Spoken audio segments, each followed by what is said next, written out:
Hello, ladies and gentlemen of YouTube. My name is Mr. Maxwell. Welcome back to another side quest about video games with myself and Exile McFly. Hello. A pretty decent week.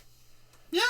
For me, I think it's more good than bad. Despite what the negative people are coming out with.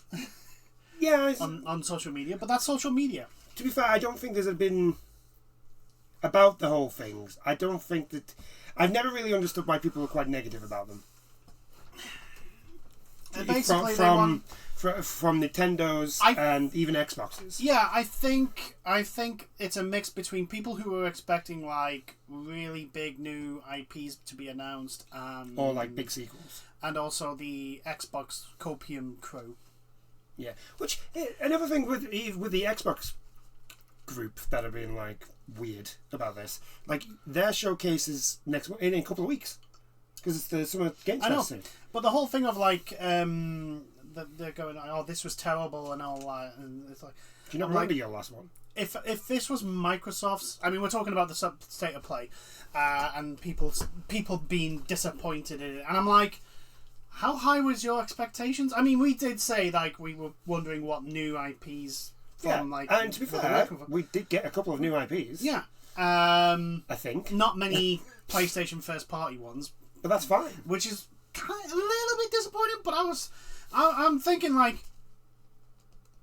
but if it was Microsoft, people would really be going, yeah, this is amazing. This is actually really good. Like, especially considering the absolute horrendous last few weeks Microsoft have had. I think it's mainly because like we've said before with Sony, they've now got that like. Yeah, there's expectation. It's a rod for their own back sort of thing. They've got that expectation now. Yeah. So when something doesn't come that meets that expectation, which I am going to admit, this one didn't really do. No. Even though I do think it was good, it didn't meet that expectation.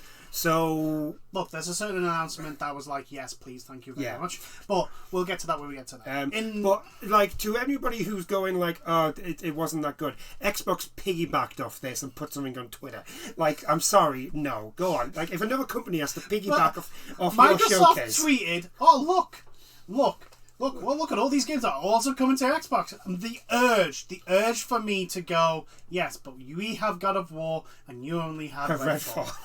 The urge to do that was so much, but I'm like, no, I do not try and get involved in Twitter wars and Twitter drama. I think the only one I've actually gotten involved in is the OGL stuff with WotC, because that was just fucking blatant fucking like theft in a sense. Speaking about bad, shall we talk about probably I'm not even gonna lie, this did not surprise me in the slightest. I mean on the bright side for Xbox fans, Redfall is no longer the worst game of the year. No, it belongs to Gollum. And I'm not even surprised. I'm not. What I'm surprised about is the type of game that it is. Yeah, because it was advertised and promoted as this like stealth genre game. Yeah. And apparently the first half of the game, because we haven't played it, I mean, we had no interest. We've seen the reviews. There's a review from SkillUp, which is really, really good, explaining why he didn't even get beyond halfway through the game. The controls are bad. The graphics are out of date. There's a lot of bugs in it, and if this, I mean, yes, it is a smaller. It's a smaller developing team than your AAA, but they're charging $70 for the full game.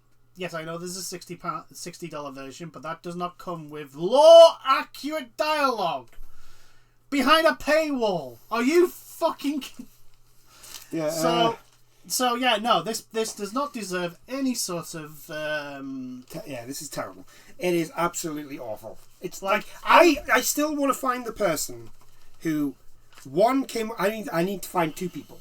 Right? I need to find the person who came up with this idea of let's make a Lord of the Rings game. Oh, okay, sounding good. I like it. Right? Well, it's going to be stealth. All right. Okay. Different angle here. Different angle. Okay, I'm listening. You're going to be Gollum. Now, here's the thing, right?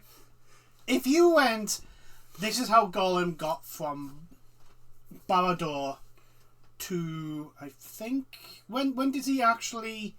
When is it mentioned in the books that he actually like? It's just after they get into Rivendell. No, Moria. Moria. Oh, that's when Frodo notices it. But I'm pretty sure Aragorn mentions it prior, and I think he's been following them since like just after Rivendell. Yeah. So like basically, I would have gone, okay, so a stealth game of Gollum going from Barad-dûr to there. The thing, while not something for me, could be interesting. The thing is, and I can understand where you're coming from, where it could be interesting. But, like, number one, I don't need to know that. Because from the way he is in the book and the movies, whichever one you've seen him from first, like, his kind of actions already explain to you how he got there. Yeah. He's very crafty and very, he's willing to do whatever it takes. Yeah, well that sort of thing. Yeah. Yeah. But the thing is though is that this is not that game.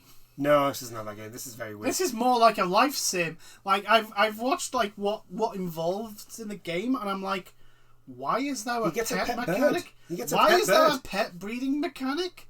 Gollum gets in a Gollum game. Gollum he eats them. Yeah. He eats like small animals. He eats them because he's a. I can almost guarantee you 100% when Tolkien was making Gollum and doing his backstory and all that in his head, none of this that was in that game was a thing. Yeah, there's a guy called the Candlemaker. I think he's called. Yeah, the Candlemaker. There's a guy called the Candleman. Owes something to Sauron, so he's. And there's political intrigue, a la Game of Thrones, and I'm like, why? For Gollum. I mean, first things first, get a political intrigue in Mordor. In Mordor! Yeah, Sauron runs the whole thing. Here's the political intrigue. Here's the political structure of Mordor. Sauron and then every fucker else. Sauron, the big eye, that's it. There's no Sauron and everyone else underneath. There is no such thing as a fucking hierarchy in... I mean, the thing is, they could have done like a weird sort of like, there's a group of people who live in Mordor, like, or orcs and all that sort of stuff, who want to break free from Sauron and decide like, let's do a coup. Like, they could have done that. But no. But not in a Gollum game. No. Like... Oh my god. So, also, like, there's a lot of plot flaws in here because the game is set... Like the story starts with like how Gandalf and Aragorn interrogate Gollum and figure out how and why he got how he got out and all that, right? But it's implemented with the way the story's told that the storytelling from Gollum is from after the interrogation. Yeah. You know, when he really reveals the fact that he's tracked the ring to the Shire and hobbits and Baggins. Like, Baggins' Shire has been mentioned and the Nazgul have been unleashed, right? This takes over multiple days before he even breaks out. I'm pretty sure that would mean that the Nazgul would have gotten to the Shire before Gandalf and them would have even realised. Yeah, pretty much.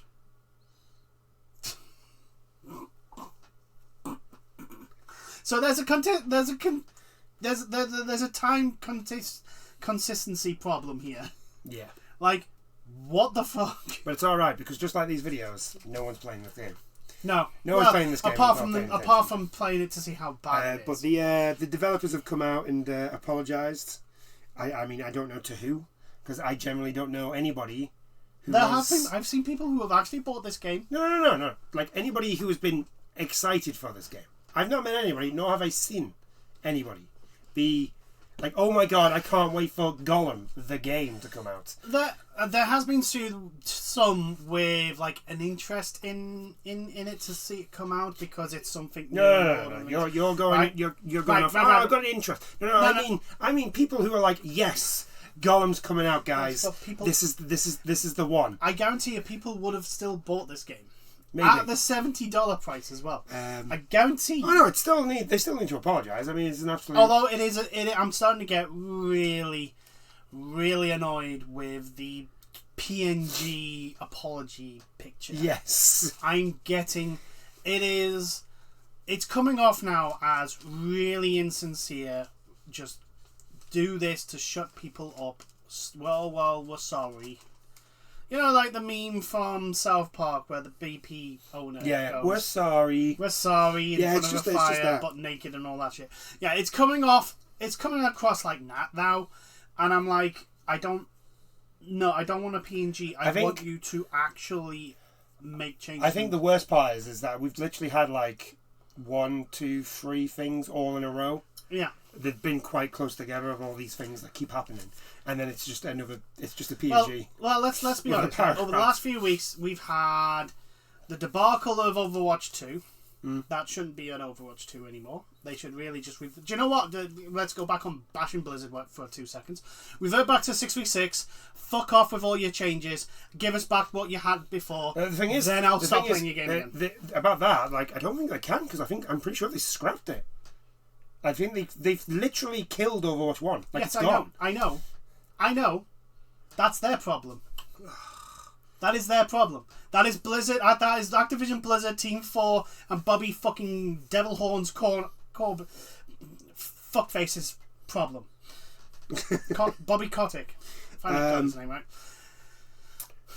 Have you noticed? Whenever I'm really angry, and I'm angry at a specific person or group of people, I start mispronouncing their name. Yes. It's not deliberate. It's just the anger overrides any semblance of actual pronunciation. Yeah. But anyway, back to Golem. Back to Golem. You keep saying Golem. I don't know why. Because I'm angry. Golem. Back to Golem. This is a game that should have been canned This is a game that the minute they went, oh, okay, so we're going to do this stealth game, it's going to be set in Lord of the Rings, and you're going to be Gollum. As soon as they went, you're going to be Gollum. That's when the person who greenlit this thing should have gone, no. That's when it should have been dead in the water. And it is a game that's been you can tell it's been in development hell for a long time. Most likely. This is definitely a game that should have had the Overwatch 2 treatment instead of Overwatch 2. Yeah, somebody should have realised halfway through the process, like, yeah, by the way, we need to pull the plug. We need to pull the plug on this. Like, I'm sorry, you can't release a game in that state. Well, I mean, you can because companies do it, but it's not just the thing is though. It's not just the fact that they've released the game in the condition it is. It's the price they're charging. Yeah, like when you charge like £60, $70 for a game, there are expectations. Here's the thing, right? When you think about it now, right? If we're just talking about the quality of games, right? I've just bought Tears of the Kingdom, Zelda. That cost me £50. That cost me £50. See, now in America, that's $70. So we're actually, for once, and it's slightly cheaper. Yeah, right. America's never so this is what I mean. Like the Zelda game has cost, let's say, the same amount as Gollum, right? Mm-hmm. And the quality is just 10 times better. Yes, I know. But also, it's a bit unfair to compare anything to Tears of the Kingdom. Tears of the Kingdom. Yeah. I don't know what it is with pronunciation today, but I'm having a really bad day. I'm not comparing the games together. Right. I'm just saying like quality control. Yes, I'm just saying you can't compare Tears of the Kingdom to anything because that game should not exist on Switch. That game shouldn't work on the Switch. It really should. It should not exist. I mean, there are developers that are literally trying to figure out how the hell they got that game to work the way it's working, because it's like when they say BioWare magic. Yeah. Well, this is just Nintendo magic. This is just Nintendo. This isn't Nintendo magic. This is black magic. This is the freaking. No, it's not even that. It's the creatures in Mario.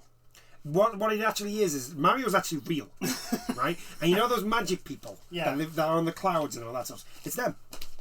They just did their wand. There you go. It just works on the game now.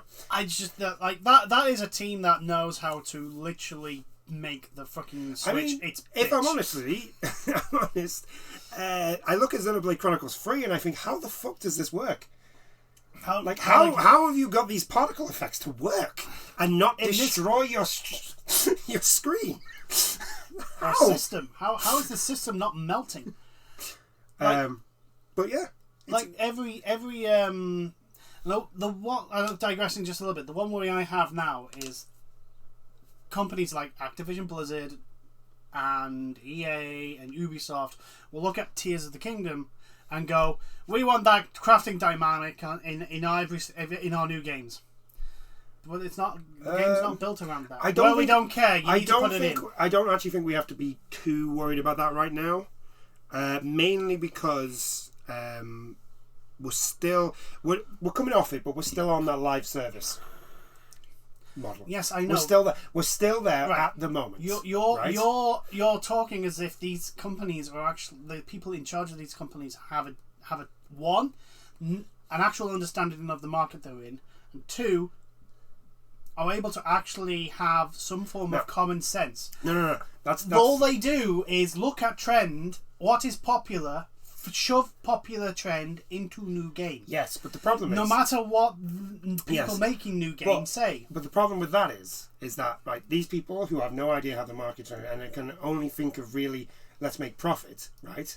They see the battle pass and live service model, and they don't really look any further than that. That's why our games, especially on the live service time at the moment, they're all stagnant and kind of boring.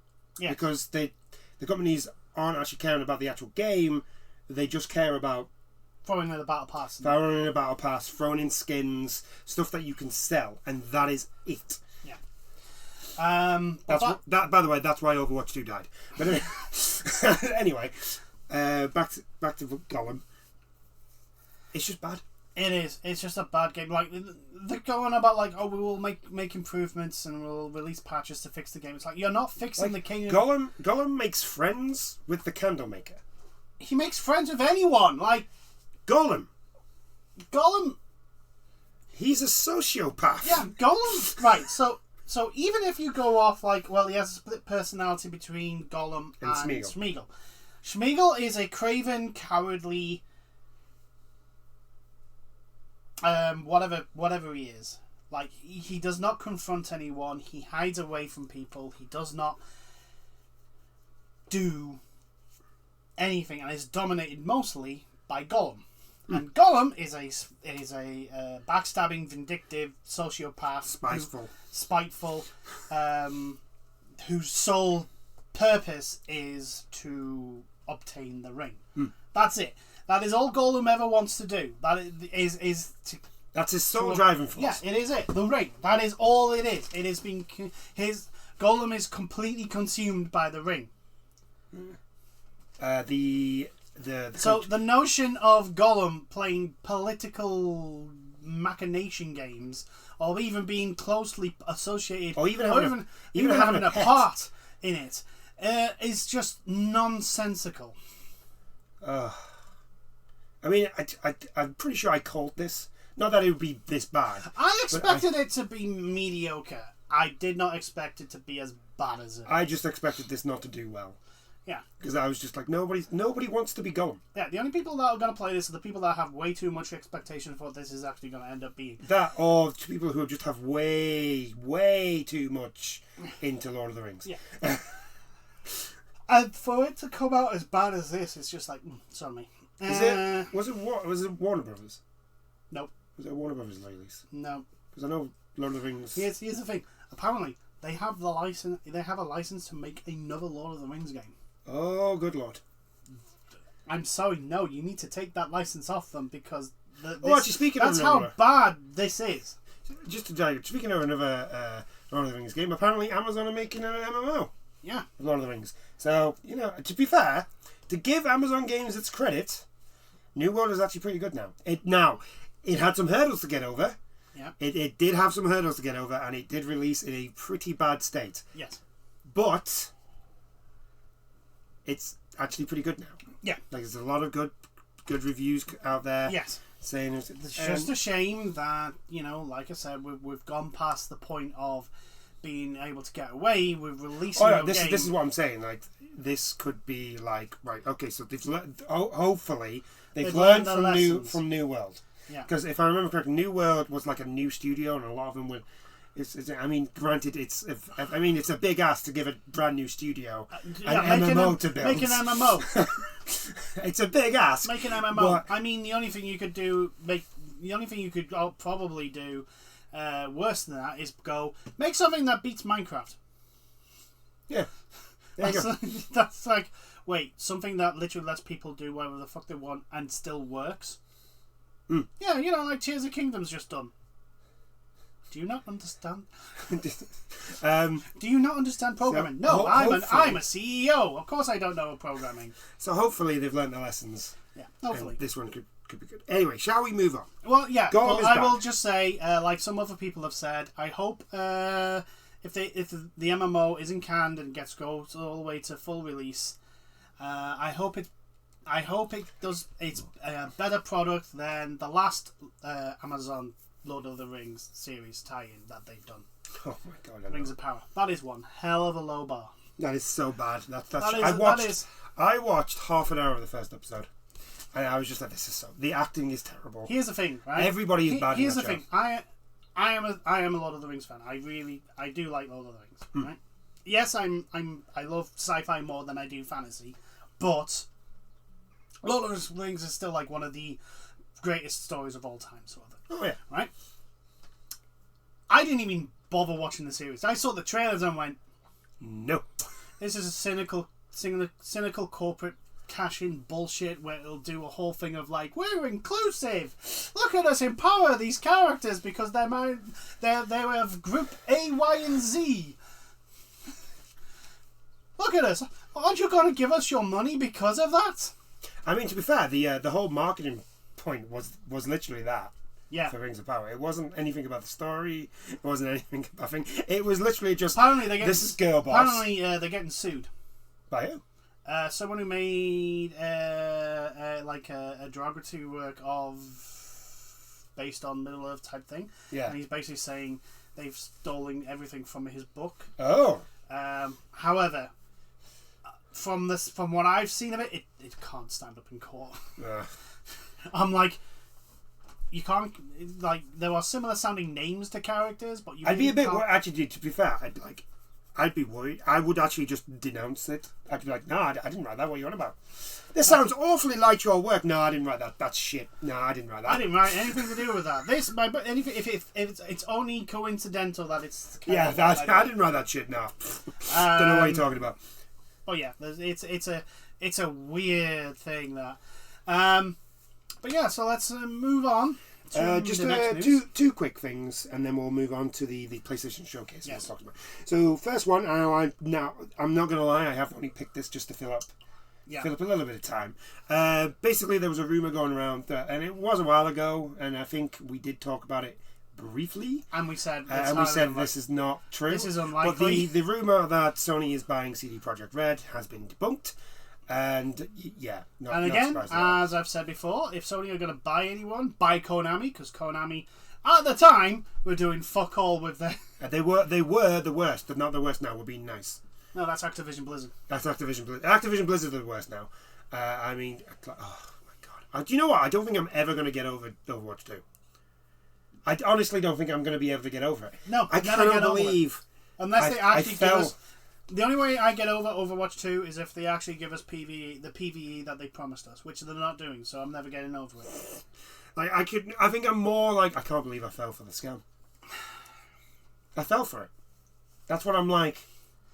The thing is, right, I'm not angry at them cancelling it. I'm angry at the fact that they cancelled it before the launch, the so-called launch of Overwatch 2. That's what I'm saying. They cancelled it before that and didn't tell us. Because remember, like a few weeks ago, I was saying like, where's the fucking PvE coming? We've heard very little. They keep saying it's coming, and then from them to drop that on us, and it's not even like Like, the more you think about it, the more that's why we're going to move on very quickly. Yeah, the more I get, because like they try to drop it as like a little side thing, like they try to hide it in their in an announcement with other things. Basically, what they did, they basically played it off as if like the PvE wasn't the main attraction for Overwatch 2. Which is basically where they're like, it's just too big. Yes, the PvE, which was the entire reason the 2 in Overwatch 2 exists. The reason why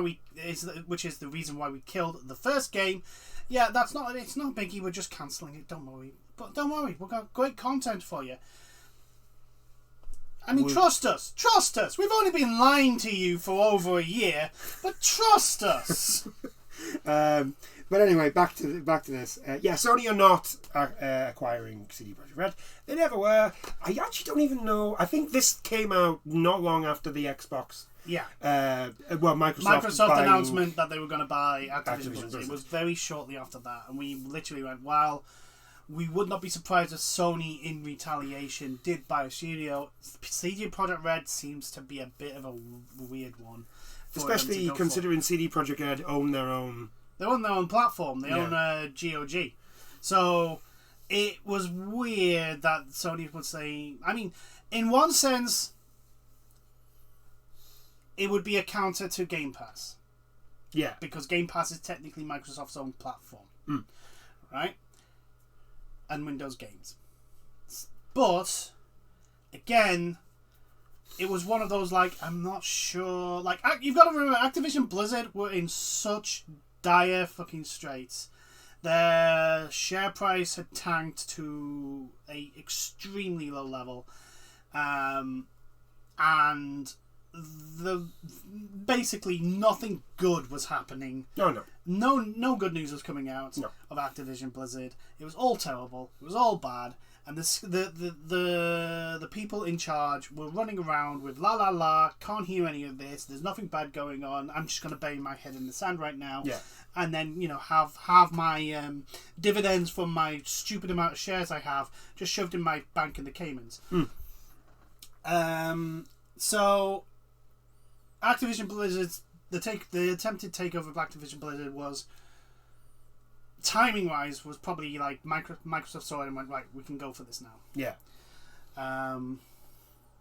But CD Projekt Red, apart from the Cyberpunk launch, which was really bad, and the usual like crunch news outlets that came out, weren't in a desperate need for any like extra capital or investment or anyone to take over. So yeah, it was a bit of a weird one. Like we say, there's only one company I would be happy with Sony taking over, and that's Konami. And it's still for the same reason. Like, Konami are doing fuck all with the vast majority of their IPs, to the point where I literally do not trust them, even if they go, yeah, we're just going to let third parties do it. I'm like, I don't care. Give yourself over to someone that will actually do something with your shit. Actually, speaking of companies that have been taken over by Sony, Bungie. Bungie have apparently because Bungie have been helping Naughty Dog with the multiplayer apparently. Yeah. And they've reviewed the multiplayer that they've made, and apparently it's been found lacking. Yeah, they've scaled back the staffing levels on it as well. Yeah. So it's not good for the multiplayer. Because we were saying we may see something, and the fact that we haven't makes me wonder. I'm starting to think, is it going to get canned? I'm starting to think it's going to get canned. I'm starting to think that either that or it's going to be. Because let's be honest, Naughty Dog's last multiplayer experience is Uncharted, which is just your simple third-person shooter. Yeah. Well, that's all. The Last of Us. Yeah. Which had some decent ideas, but it wasn't really well executed. So. Yeah. Who knows? I'm not that fussed about the multiplayer. I'm kind of just like, if it does come, I'd be interested to see if they could actually pull it off, but it's not like something that I would like put my hopes and dreams on. If I'm honest, all I want it to really be is something like Hunt. Except I actually go out and get like supplies. Yeah, like, that's really all I want. Basically, if there's any world that screams, like we said last week, I think, screams that would fit a extraction shooter, it is Last of Us. The Last of Us. The whole thing How of are you gonna like work? going into a area to pick up supplies and materials to bring back to your like either base or outpost or like last bastion of your society sort of thing. That sounds interesting, and it would suit pretty well. But it's Again, we haven't seen anything. yeah. so There's we don't been actually nothing really except concept art, and I've learnt from EA never to trust a game when I've only seen the concept art. know. Star Wars Battlefront. We're looking at you. But also because obviously Sony and Bungie have just released new. You have to buy them, but new armor sets. Oh, for I the think, and they're all PlayStation game characters. oh, that's pretty The cool. Titan gets, I think, a Kratos Yeah, that's it. thing. Hunter gets a Forbidden Horizon. Yeah, gets, that fits. and the Warlock gets a Ghost of Tsushima armor. So I'm annoyed again because when the Assassin's Creed crossover came over, the Warlock got the Ezio costume, right? The Hunter gets the The Hunter gets the fucking Odyssey costume. And I was just like, fuck that. No, fuck off. You're doing this just to piss me off now. And now the Warlock gets my favourite game from last gen. I'm like, what are you doing? why are you doing this to me, Bungie? Why do you hate me? Just give me something. Like, Why- don't get me why- wrong. Why do you? I hate actually kind of yourself? understand why the Hunter gets the Horizon costume and the Warlock gets the Ghost of Tsushima. I get still- it, but still, come on, man. Come on. Where's the love for the Hunter mains? No, just me. I don't care about other hunters, man. Anyway, I'm a loner on that game. I don't give a crap about everybody else. in regards to Sony and potential or non-potential or rumors of takeovers and that, until it's like official and announced, I'm not really gonna put much credence into it because there's a lot of rumors coming out after that, and I'm like, oh, they're gonna buy Square Enix. I'm pretty sure Square Enix is pretty fine. The thing about They that have was the Final- one that I never really understood because what people seem to forget about Square Enix. They have Final Fantasy 14 money. Well, no, it's not just that. It's like Square Enix don't just make like Square is just SquareSoft, right? The Enix is everybody else that's part of that group. So Square Enix don't just make video games. No, They've got their own comic division. They've got their own TV division. They've got a ton of stuff that is like they're not just video games. Like, so for Sony to buy Square Enix, it probably would cost more than Activision. Yeah. So that was always a weird one when that came out. Yeah. They're gonna buy Square Enix. Why? Why would Square Enix What was sell? the point? Yeah, why would Square Enix agree to sell? I know why Sony would buy them. Like, I completely understand that. Yeah, but why would Why would Square Enix sell? like this is another thing. Like Sony, like Activision Blizzard are run by people who only care about money, and Microsoft have come over with a giant bag of money. Yes. Hence the reason why they're agreeing to sell. Yeah. Because all they care about is money. Bobby Kotick will get an absolute gigantic paycheck. And you'll get to keep his job. And keep his job. This is the thing. Microsoft have not said they will sack Bobby Kotick. So I'm sorry, but until they guarantee that is a thing that will happen day one of acquirements, then no matter how well Microsoft say they're going to play nice and allow others to have their toys for 10, 20, 30, 40, goddamn, they could send out a 100-year contract for all I care. If they gonna keep Bobby Kotick in the job, no, I don't want that takeover to go ahead. It's not because it's not going to happen. But yeah. So anyway, Sony's not buying CD Projekt Red. That was our little tangent. Let's move on. Right, so Diablo 4 comes out in I think it's out on the 6th. It's on the same day of Street Fighter. Comes out on the same day 6th of of Street June. Fighter.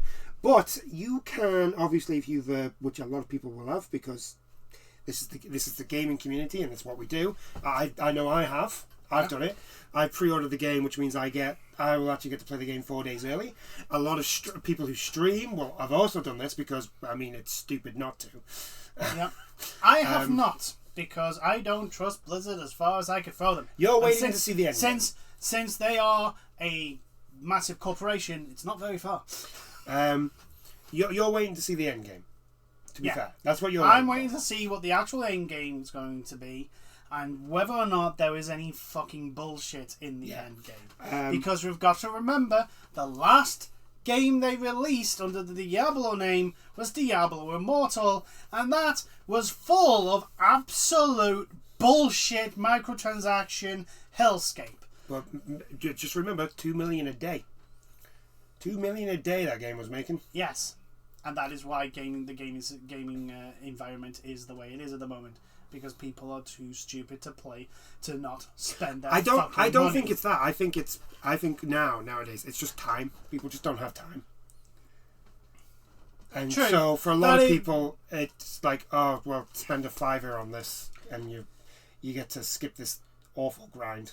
And you're like, oh, fuck it, why not? But the thing I think that's primarily the problem. But the problem is that once they start getting people happy to pay $5, they'll take that $5 and go, well, because of inflation, we're going to turn that $5 into $10. Yeah, I know this. It doesn't cost us any more money to actually do the same thing. It's not costing us more to do that.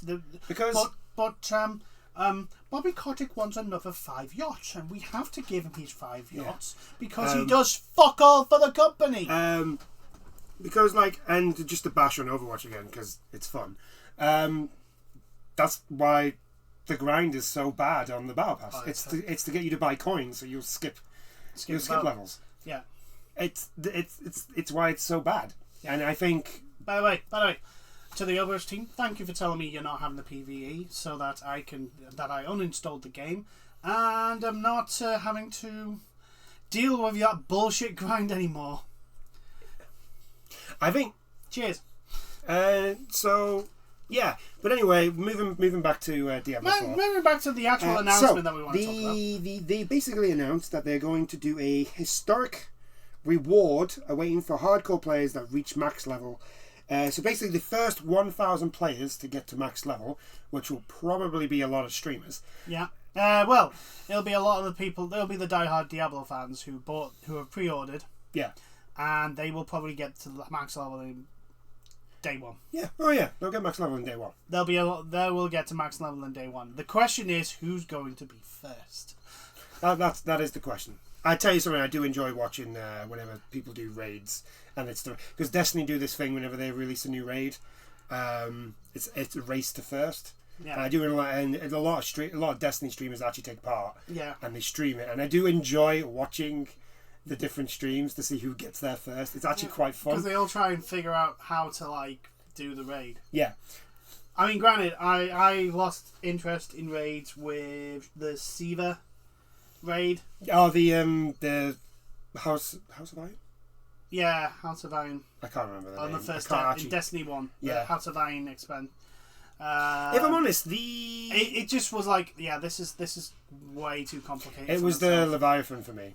It was the Leviathan. The Leviathan also was just continued that trend of this is way too complicated for everything that's going on in front of me right now.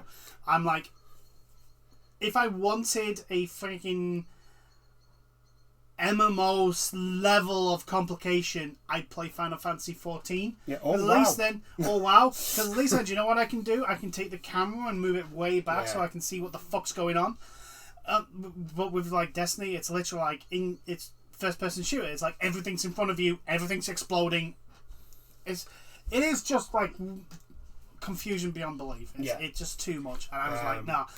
But I will admit, I think the Last Wish raid, was a fairly good one. It was much more like House of Glass. No. King's Fall. Yeah. Sorry, Oryx. Oryx. Oh, yeah. It was much more like that than the other ones. Although I do miss the Crowa raid. To be honest with you, I would love to bring that back with all the bugs. The exploits. Oh, the exploits and the bugs. Because I do miss the fact that sometimes Crota just wouldn't take any damage no matter what, and he'd be like, "Wait, what?" And then he'd just kill him. I do miss that, even though he's infuriating the thing is though, right, is that I miss the fact that the Crota raid was one that you could 3-man, and sometimes 2-man. If you were good enough, if you were good enough, 1-man it. Yeah. Like I liked that. I liked that. Like it showed like the power progression of your characters. Like when Crota first launched, it had to be a 6-man team, all firing on all cylinders, knowing what they were doing, not fucking up. Which we actually did. We did that. We were part of a team that went in, and we actually did Crota. We weren't one of the first. We're not that good. No. I mean, I am. I'm not, and I'm a Titan. So when you're the golden child. You're God's favorite son. I know, and but even then, I'm weighing the team down. Although, granted, the Crota raid was the first one that I really felt like, oh my god, I can fucking tank, because it was the gauntlets. The one that came with the gaunt. It came with. They also introduced the gauntlets with the feedback. Yeah, and it was like, yes, I can actually tank. I can actually because I always went to try and build it for like maximum amount of health and maximum amount of resistance, and I was like, but you still died very quickly. And then they added these gauntlets, which are like, yeah, people can come up to me and punch me in the face. Do you know what happens? They die. It's great. It's amazing. And then I just have to wait for them to recharge and then punch someone else in the face, and then I can let someone else hit me in the face, and then they die. Yeah. It's great. So yeah, I think this is a good idea. Yeah, it is. It's a good. It's always good to like a good race. It's always fun to watch. Yeah, but also it gives because a lot of the times the titles that people get in games mean fuck all. They actually mean very little. But this one is going to be like only 1,000 people. I got right on. So on the beta, I managed to get some titles on the beta, right? And I got pure trash, and I was just like, yes, that is my title. My title was like my character's name, and then underneath it was just pure trash. I'm pretty sure I'm not the only one who did that, but like I don't care. I did it. I was just like, yes, it's great. But the thing is, I was like, if you see someone with this title, it means that they are one of the first 1,000 get next level, which is a feat, because there were going to be tens, if not hundreds of thousands of people trying to get it. So, good luck to anyone. I mean, it's a way to ensure people play your game like on day one and for a fair bit. Yeah, because they found that game because Diablo 4 is a live service, so it needs people to play that game. Yeah. But to everyone playing for that title, good luck. I wish you good luck, and may the best gamers win. Have a fun race, and hopefully Blizzard don't shove some bullshit in that means you can throw money at it. Right. Shall we go on to the main event? Yes. Obviously, the state of play was this week just gone, and it was Wednesday. Yeah, and everyone was looking forward to it because it's been a while since we had an actual state of play that wasn't actually focused on one game. So there's a whole bunch of games. A lot of them are third party, which means they're coming out that aren't console. They're not console exclusive, so they're coming to PC and Xbox, which I'm perfectly happy with because, like I say, I've always said the more people that get to play a game, the more availability. Yeah. Is the better. Also, I couldn't care less. Yeah, you can't care less, but I like you don't mind for a different reason. Yeah. Yeah, you just don't care. I just don't care. Well, I'm of that. I want everyone to experience as many games as possible, sort of thing. Yeah. Anyway, so first things first, they kicked off with is a game called Fair Game, and I'm trying to remember what that was that heist thing. Oh yes, it was just a CGI trailer. Yeah, there was actually quite a few CGI trailer ones, which mean to be fair, we actually said last week that's mostly what we're going to get, if anything. It looks like if anyone remembers the Robin Hood game that got released. It looks like a modern version of that, where you're two teams trying to rob a bank and you fight each other to get the gold. Free. Actually, to be fair, it looked like it was going to be free. Yeah, but like I say, it was it's basically a concept of this is what the game's going to be like. So it wasn't actually any in-game stuff. But for anyone who likes the PvE mix-up games where there's an objective you're both fighting over, that could be something interesting. Following that was a game that at first I thought it was one thing, but then realised it was something else. Helldivers 2. Oh yes, we originally thought it was the Starship Troopers game that's coming out, and That's then I in early- remembered. that's in early access on Steam, Yeah. and it is apparently really good. Yeah, because I thought that was just going to be like, oh yeah, you know that game that's on Steam? It's coming to PlayStation, and it's coming to console, yay! And then I saw the helmet, and then I was like, no, that's Helldivers. Helldivers 2 Helldivers 2. is a thing. I loved Helldivers 1. I thought it was a very funny game. Yeah, and Helldivers 2 is definitely continuing on in the trend of, this is silly. This is Starship Troopers. That's literally Helldivers. It's Starship Troopers. It's Starship Troopers in all but name. Yeah. So yeah, I probably will be playing Helldivers 2 when that comes out. I like the look of the it looked like it was going to be third person Yeah, it looked third person. instead of like top down, like isometrical sort of thing. Yeah. Which I do like if I'm honest, with it being third person, I kind of can't wait to get a mech now. Yeah. Because that was like one of the funniest things to do in Helldivers 1. Just drop a mech, get into it, and just murder everything. Yeah. Following that was Immortals or Immortas of Avium. Yeah, that's the game that's been shown on Twitch. It gets advertised sometimes on Twitch, also on YouTube. There's been some adverts for it. It's the EA. It's an EA game. It's that magic one. Yes, the one that yes, the one that looks like this is the way Forsaken magic should have really been. It very Tokyo. The magic looks very Tokyo Ghost. So that's interesting. It's the setting looks quite good. It does. At the moment, the trailers do come off a bit like Marvel-esque in its like the story with it being EA, I'm not surprised. But like we said before, it's fine if it knows when to be serious and is serious in those times, like the Dungeons and Dragons movie, for example. So keep an eye on it. It does look cool. The powers look really impressive. You look like a badass doing the shit. Following that was Ghost Runner 2. Yeah, that was quite which was quite impressive. And then when I first saw it, I was like, "Is this a blooming?" To be honest with you, this futuristic racer game coming back? Yeah, and then all of a sudden he pulls out a samurai sword, and I was like, "Oh, hold on, wait a minute." Hold on, I've seen that somewhere. To be fair, I like Ghost Runner. I think it's very good. It's just got some. It does have some sort of like. There's some issues with it. Some issues with it. I would put it in the same boat as Assassin's Creed. Yeah. Whereas like this one could be like Ghost Runners 2 could be where this franchise actually like blows up.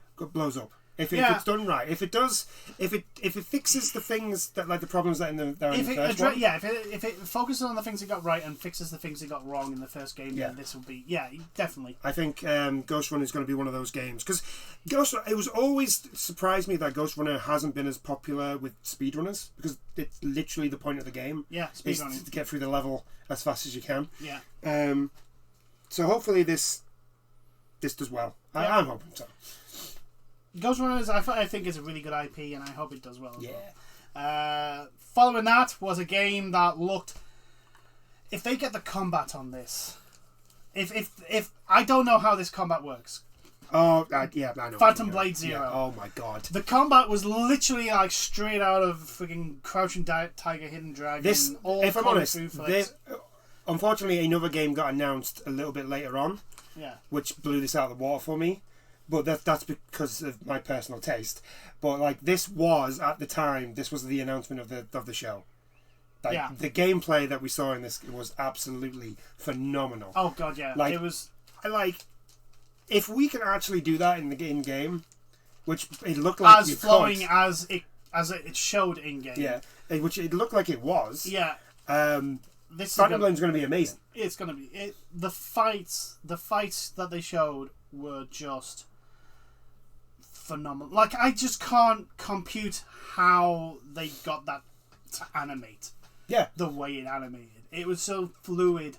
It was like we were watching a Hong Kong movie. Yeah, it was like we were watching a Hong Kong action movie. Oh yeah, definitely. Actually, no, not a Hong Kong action movie. It was like we were watching a Hong Kong epic. Yeah, like the stuff that you see like in Red Cliffs and that sort of like fast flowing swordsmanship with different weapons and them flying around and I'm basically think some of the best fights Jet Li has had with weapons, and that was this. And I'm like, how the fuck are they? Or just go watch Red Cliff.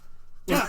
Just go watch Red Cliff and just watch some of the fights in that. Or Crouching Tiger, movie. Hidden Dragon. Or House of Daggers. House of Daggers as well. Oh my god, yes. It's such a good movie. Right? Just go watch some of those films, and that's the style of fighting that they were showing. And I am the bit where he's on the cart, the horse and cart. Oh god, yeah, when he's like I'm just like two people over the side. It's like, how are you supposed to do that? How are you doing that? So anyway, but that looks absolutely fantastic, absolutely phenomenal. Like, but I'm going like all these games. I'm literally going like I'm not getting hype about anyone. I'm not going to try and hype up anything. I'm going to describe what they look like and what I feel about them, but I'm going to basically go. I'm not going to expect any of these games to actually meet my expectations, and then if they do, I'm pleasantly surprised. I'm hyped about 2 games, and I'll say the 2 games that I'm hyped about once we get to them. So after Phantom Blade Zero, which looks amazing, and I still don't understand how that combat animated as well as it did. And following that, we have the Talos Principle 2. If you wanted a game that makes you feel stupid, oh yeah, that game makes me feel dumb. That is the game for you, unless you are extremely smart. So. Yeah, this is definitely like a puzzle game for very smart people. Yes, and I am not a very smart person. So if you claim to be a smart person, you better play this game. There you go. There you go. You've got a game. You've got a game that will test your intelligence. Yeah. So either that or with that dumb. That also could be the problem. I mean, I openly admit that I can be pretty dumb at times and will often miss very obvious clues. Oh, I'm dumb all the time. Exactly. I played Summer.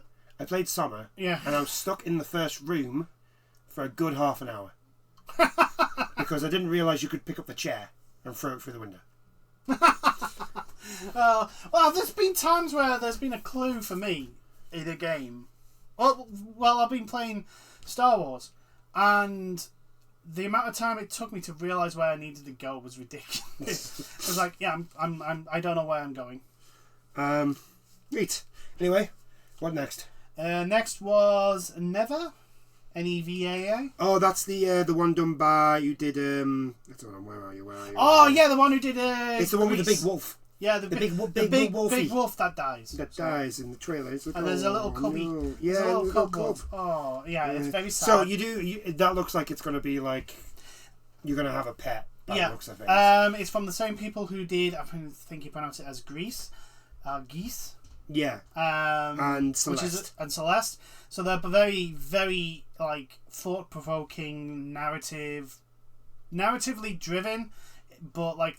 In a way that it tells a story is very, very unique and very, like I say, thought provoking, and they're usually very emotional games that they do. So it may not be my cup of tea, but I'm pretty sure there's plenty of people who will want to get that and play it. And it looks gorgeous. Yeah, there you go. It looks absolutely gorgeous. Yeah, it looks good.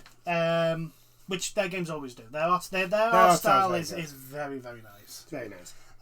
Following that was Cat Quest, Pirates of the Caribbean. So if you've played Cat Quest 1 and 2, it's pretty much the same thing. It's pretty much the same thing. Except now we're pirate cats. Yeah.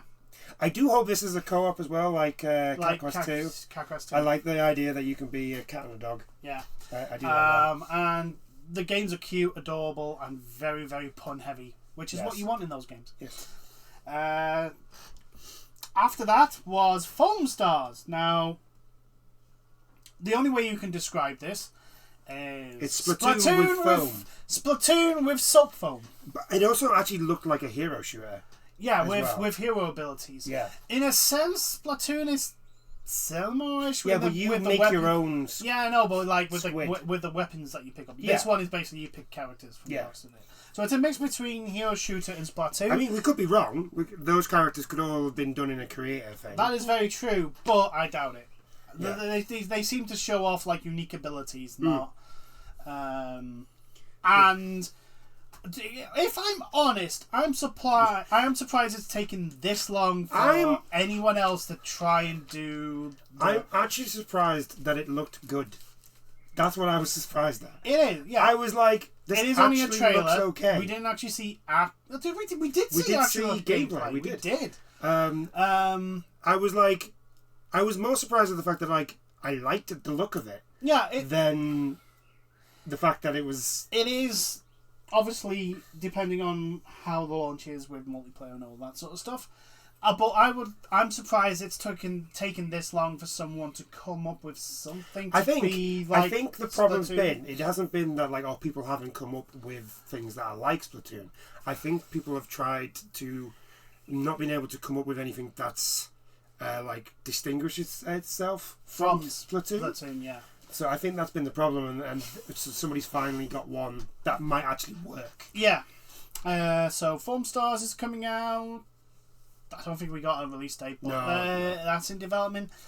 So for people who don't have a Nintendo Switch and want to get in on that type of Splatoon gameplay, this may be for you. Following that was a game you were quite interested in, the Plucky Squire. Yes, I loved it. The art style alone of the book part was like, okay, I like the look of this. This is really cool. Very Zelda, but like cartoon. And then all of a sudden he jumps out of the book, and I was just like, oh my god, I'm playing this game. It looks so good. Yeah. It looks like they've took the aesthetic from the Link's Awakening remake. Yeah. On the Switch, and they've put it onto this, but instead of just being 2D, it's a free. Also, instead of just being in the world that's on the book, you come out of the book and you're on a desk, and you can it looks really cool. Yeah, it does look interesting. It's like they've mixed. Here we go. It's like they've mixed Link's Awakening with that. You know that sign game where you've got to go through all the different signs to get from one end to the other. Yeah, it's like that. Yeah. Well, that's definitely something to keep interesting. Following that was Teardown. So that if anyone doesn't know, it is very unique and identifying art style, very pixelated, but it's Minecraft. 3D pixelated, but no, it's not Minecraft. So the basics of Teardown is you have missions to do, and you can complete those missions. Oh no, what I'm saying is like the way it looks. It looks like Minecraft with extra detail. Just think smaller blocks. Smaller blocks. Yeah. More detail. It's Minecraft. More detail. But the actual gameplay is like you have missions and you can complete them in any way, and most of it involves blowing up scenery. Yeah. And you can get really creative because it's been out on PC for quite a while now. I'm like, this could be interesting.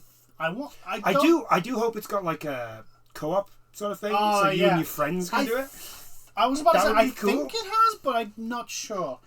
It's been a while since I've kept up with that one. Then following that, we had two announcements from, and you're going to know what it is when the moment I say it, from Konami. So we have the Metal Gear Solid collection. Yes. Which is Metal Gear Solid 1, 2, and 3. Mm-hmm. The original ones. Being released on all consoles and on Steam, which is great because I'm like, yes, give me. I have them all already, but I want them again. I will buy them again. It's fine. Give me. And before that was the game that broke the internet. Yeah, pretty much. They're remastering. No, remaking. No. Well, this is a remake. That's what it is. It's a remake. Now, it's going to follow the same beats and it's going to do everything the same, but this will be a new engine. They've done everything. Yes, it's going to be in a new. So it is a remake. It's a remake. It's a remake in the sense of not Dark Souls. Demon Souls. That's what I mean. It's a remake in the sense of Demon Souls, not Final Fantasy. No. So it's going to be in a new engine. However, they have confirmed two things. Which makes me concerned, and the other that makes me happy. Yeah. The one thing that makes me concerned is they're going to be in-house by Konami. Yes. That makes me concerned because the last in-house Konami thing that they did to do with Metal Gear was Metal Gear Survive, and we will not speak about that abomination at all.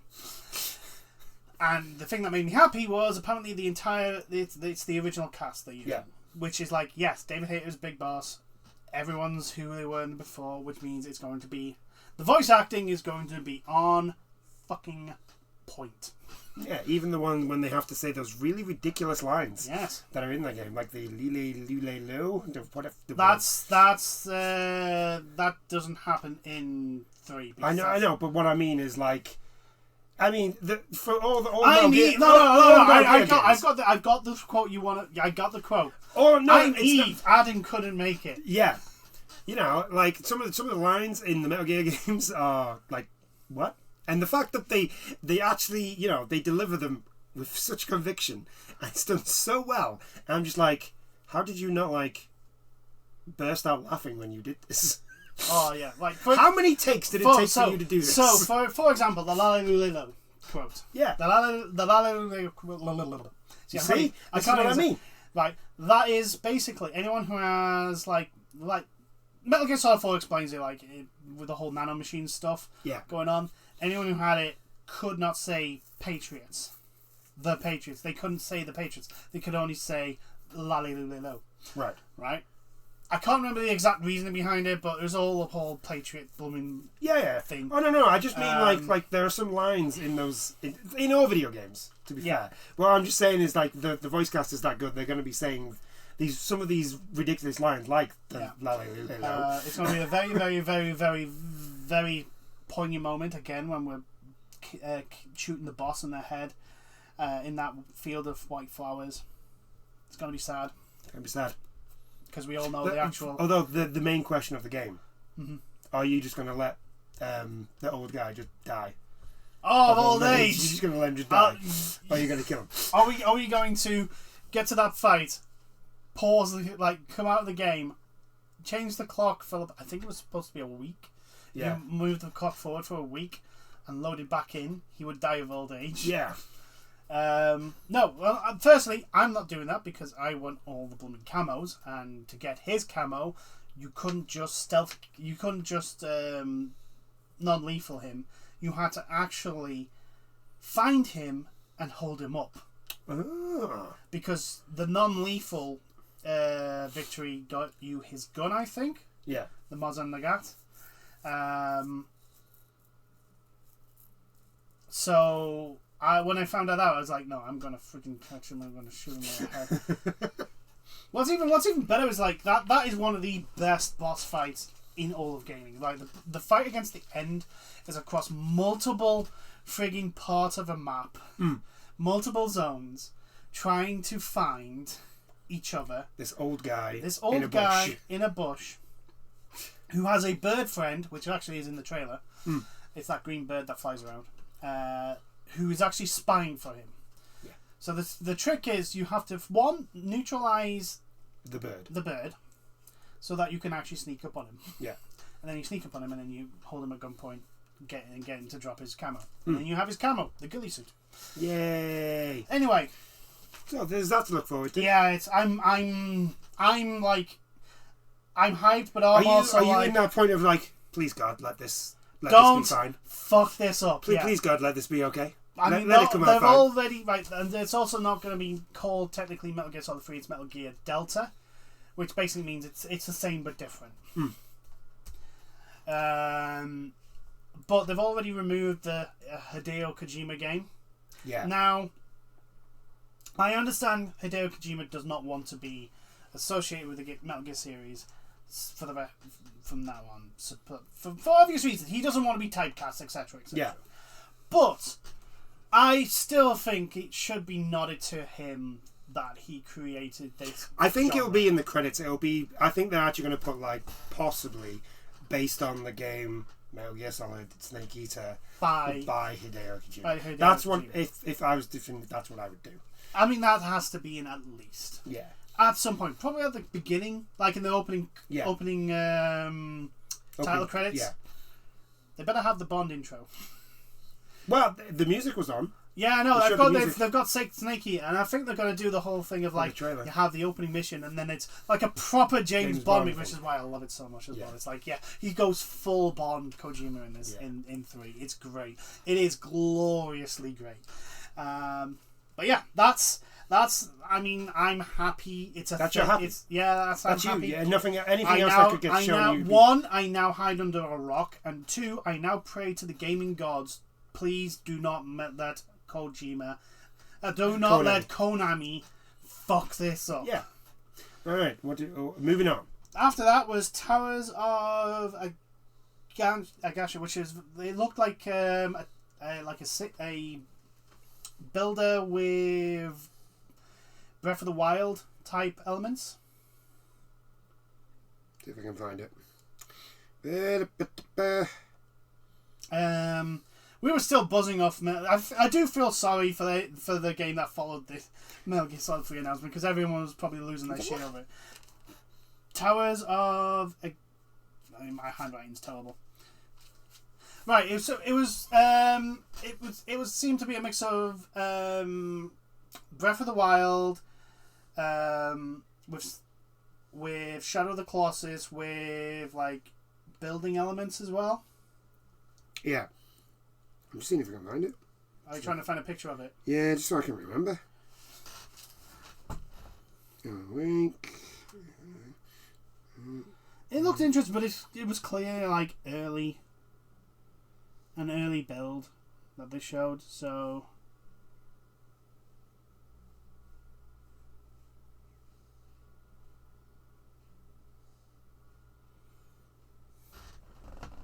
is there? No. No. No. Go Oh, there it is. There it is. Yeah. Oh, yeah. Yeah. It's like Breath of the Wild where you're building Stuff there, yeah. So I think you've got to rebuild the civilization or something like that. Yeah. I can't really remember. Again, it seems to be something that's like months, if not a couple of years away. So we don't know what exactly the end product's going to be, but it did look interesting. It looked alright. Yeah, so maybe something to keep an eye on for some people. After that, we got what was probably the last trailer ever for Final Fantasy 16. Yes, it looked even better. And like I cannot wait.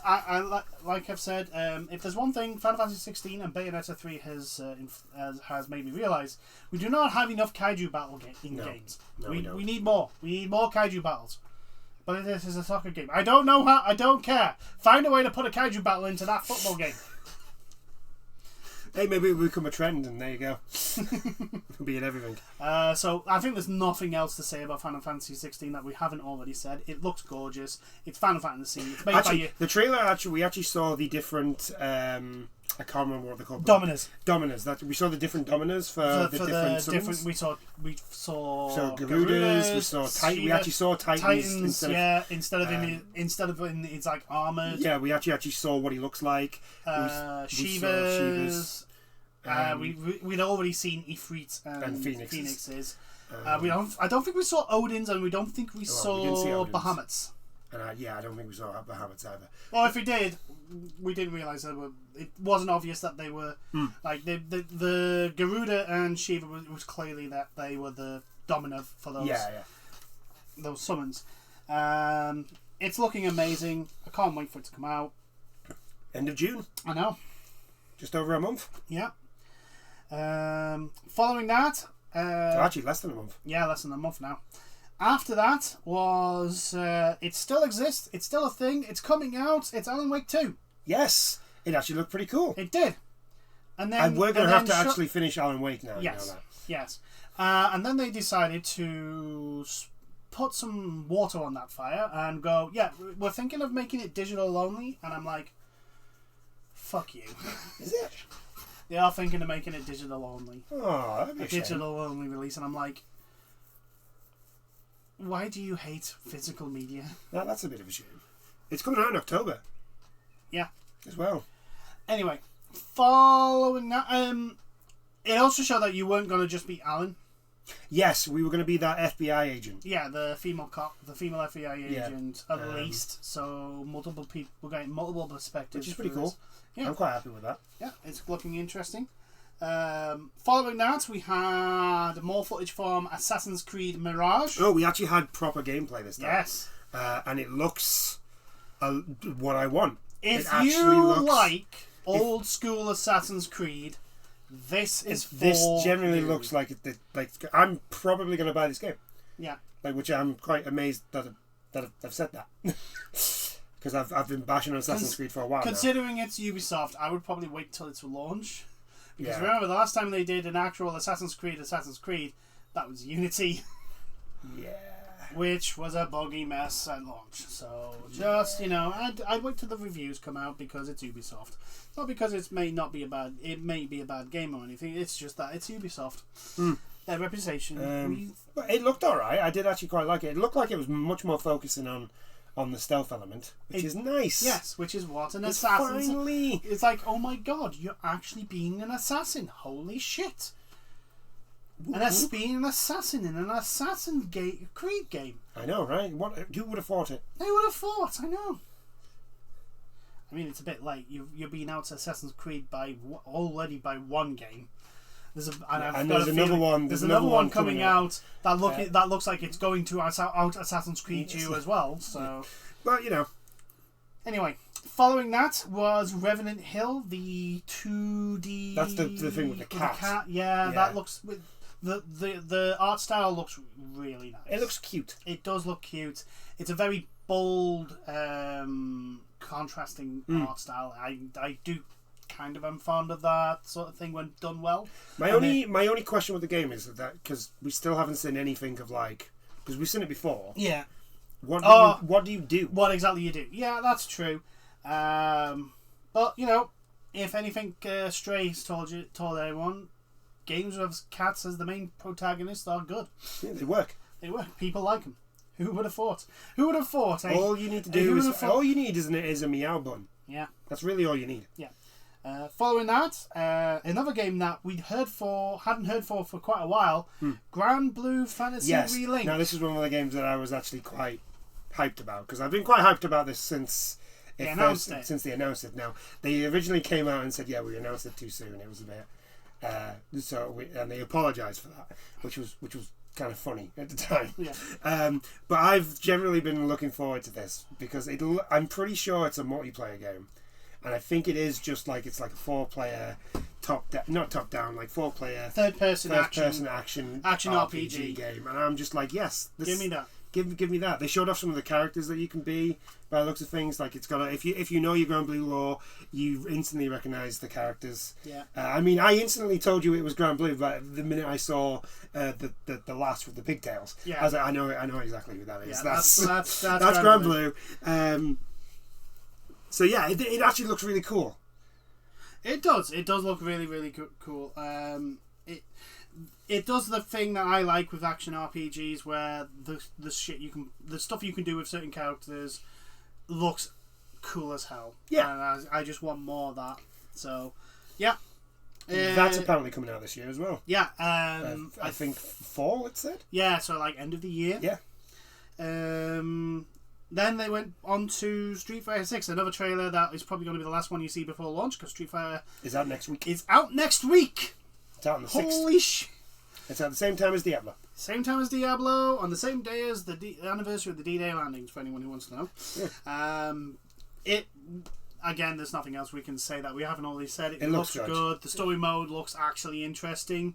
I may actually care about it this time instead of just playing the story mode because it's the story mode. Yeah. And I do like the fact that the customization for that game on the demo that they provided was crazy as hell. And the only way it'll only get more crazy. Well, of course it will. It's Capcom. It'll only get more crazy. They won't dial that back. No. That's the level we're at already, and if anything, they're going to add more crazy shit to it. Do you know what? I'm wanting to wonder if I can make my character look like Joe's stand from JoJo's Bizarre Adventure, Golden Wings. The Golden Wings. I want to see, and then be able to have E Honda's multiple times. I want to do that. I want to be able to have that. Please, Capcom, please. I want them to introduce a character that throws things at people. but it's through a portal or something like that, and then I would just make Gilgamesh. Oh, yes! Oh, can you imagine though if they did that and had an ability where you floated out and bouncing? All you did was float. I'm down. Just let me make Gilgamesh. I'll be fucking happy. Oh, I don't actually do anything. I just throw things at you. I just float in the corner, and then things just appear in portals and fly at you. And it's just constant. It just doesn't stop. Constant floating. You know how annoyed May can be in Guilty Gear. Yeah, just turns up by about 100. And welcome to the Gilgamesh experience. Give me Gilgamesh. Somehow I don't think that's going to happen. No. Following that was Ultros, which I'm trying to remember what the hell that was. Hold on. Oh. Oh, your tablet. Oh, there we go. Ultros. Oh, that was that blooming trippy one, wasn't it? Yes. Yes. The side-scrolling one. Yeah, it was the one. It's definitely a roguelite. It's a roguelite, and the only way I could explain it is if you put Hollow Knight on acid. Yeah, pretty much. That's the only thing I could clearly explain it. It is the color. It is a vibrant color scheme they've gone for. It's not my cup of tea. I'm not gonna lie. I can see why people would like it. Yeah. But for me personally, because much like I say, I'm an edgelord, so I like everything dark and dreary, and dreary and horrible. And everything is dead. Yeah. So like Hollow Knight's right up my alley, but this is not. No. Although the bosses do look like they come from some sort of eldritch horror. Yeah, they do. Following that was Tower of Fantasy. Yeah. So it is coming to console. It is coming to console.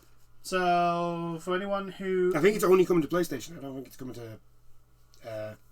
So it's basically a like a sci-fi Genshin-like game. It is in a sense. I think, unfortunately for Tower of Fantasy, it gets lumped in with Genshin. Genshin, yeah. Mainly because of the gacha mechanic. Because it does have a gacha mechanic in it. But there are a lot of differences. Like number one. I'm pretty sure you can do the story in co-op if you like. Yeah. Number two, there are dungeons and raids that you can do on Tower of Fantasy. Cool. And number three, you can make your own character, and you can keep that character. Like you don't need a team. You basically what you roll for the gacha for is the weapons, which have character which have avatars. Yeah, and you can switch between those avatars if you want, or just the weapons. Which is a bit weird, but it's a fun game. I do enjoy it. Yeah. I do understand why it gets lumped in with Genshin though. Yeah, there's a lot of the art style is very similar. There's a lot of similar mechanics. Yeah, but it's worth a go. Yeah, it's worth a go. I'll definitely think about it. And also Dragon's Dogma 2, which I assume is the other game that you This was the game that, like, I was just like, as soon as I saw it, I went Dragon's Dogma. As soon as you saw like the graphical style and then the Capcom logo came up, you instantly went, "This is Dragon's Dogma." This is Dragon's Dogma, and it was. And just give me Dragon's Dogma. Dragon's Dogma 1. Dragon's Dogma is Capcom's most underrated IP. It is so good, that game, that I can't put into words how much fun I have in that game. It's like having Dark Souls, but instead of having to like dodge and roll and like learn enemy things, it's like playing Bloodborne, but instead of just like getting in there, no, you get in there and then you climb on that monster and you just stab at things. It's just like It's basically if someone took Dark Souls and meshed it with Monster Hunter, but took more Monster Hunter than Dark Souls. Yeah, just in case anybody's wondering, anybody who's played Dragon's Dogma, yes, the ability to climb onto the monsters is still there, because we literally saw someone jump onto the face of a monster. Yeah, and then started stabbing it with something, but it also indicates that this one is actually going to have actual co-op, which is what the original Dragon's Dogma, when they were making it, they were hoping to have. Yeah, but I think the engine just couldn't handle it. And if I'm honest, I'm generally quite surprised that this has been revealed now. At least like of what we've seen, because it wasn't that long ago when they announced that they were making Dragon's Dogma 2, and all we got was the logo. Was a guy and a T-shirt. Yeah. We didn't get a screen. We got nothing. We got a T-shirt. You got a T-shirt with the logo on. Yeah, that was it. We didn't have anything. So the fact that we've gone from that to actual cutscenes and potential gameplay, with voice acting in there, English voice acting as well. Yeah, is like I'm mind baffled. And this is the game this is the game for this showcase. This is the one that wins it for me. I'm just like, yes, give me more Dragon's Dogma. Yeah. Dragon's Dogma is so good. So after that, they went to focus on VR. Yes. Which is good because it means that they're still pushing VR. They're not cutting back on development, despite the fact that here's the thing, right? You know when we said that they'd actually not sold as many? Yeah. Apparently, over the last couple of months, the PSVR 2 has actually outsold the Xbox. Well, that actually doesn't surprise me. And I'm like, the Xbox is in that bad a state. It's been outsold by a peripheral that is actually costs as much. I'm not going to lie to you. Like, I generally think a paper bag could outsell an Xbox right now. But anyway, it's nice that I'm happy that Sony are still like putting an effort behind the VR stuff, because it needs VR needs people to basically take a hit on money. Yeah. To push it at the moment, because it's very expensive for people to get it, and the only way it gets cheaper is if people take a hit on it. Yeah. And they keep developing it. So it's good that it's still on it. So we had Five Nights at Freddy's Help Wanted 2. So anyone who was happy with the first one and the Five Nights at Freddy's franchise, there's more for that for you. Yeah, there you go. Good for you. There's a movie of that coming, you know? Yes, I know, and people were very angry at Red Eyes for some reason, despite the fact that they have red eyes. They have red eyes. I mean, granted, not as brightly red as in the movie, but still, it's still red. Yeah. Also, like you kind of like you need to be able to see them. Like, otherwise, like, what's the point in having red eyes? Yeah. In the movie. I'm like, is that really what you like? The thing is, some of them are like comparing it to the Sonic, and like, yeah, we can get it fixed, and I'm like, no, you don't understand. Sonic looked horrifying. Yeah, like that was nightmare inducing. Yeah, that's what you want in your Five Nights at Freddy's, isn't it? Nightmare inducing. That's what they're supposed to fucking do. The other thing is, like, it's just red eyes, man. Yeah, it's just red eyes. I've not even seen the trailer. I need to see it. The models look like what they're supposed to look like. It's just some people are kicking off about the fact like it's glowing red eyes and not the like the pointed red eyes. I need to see, because I need to see the actual robots. The animatronics. Because if they're more like the ones from the first one, then they had those eyes were bright red in the first one. They weren't bright red, right? So they had little. So yeah, they had like the little dots. They had the little dots. Is that what people are? No, it's not right. But for the movie trailer, they're actually like like glowing red eyes. Oh, you mean like Terminator glowing red eyes? Right. Okay. Right. I get you now. Okay. I can see why people are a bit.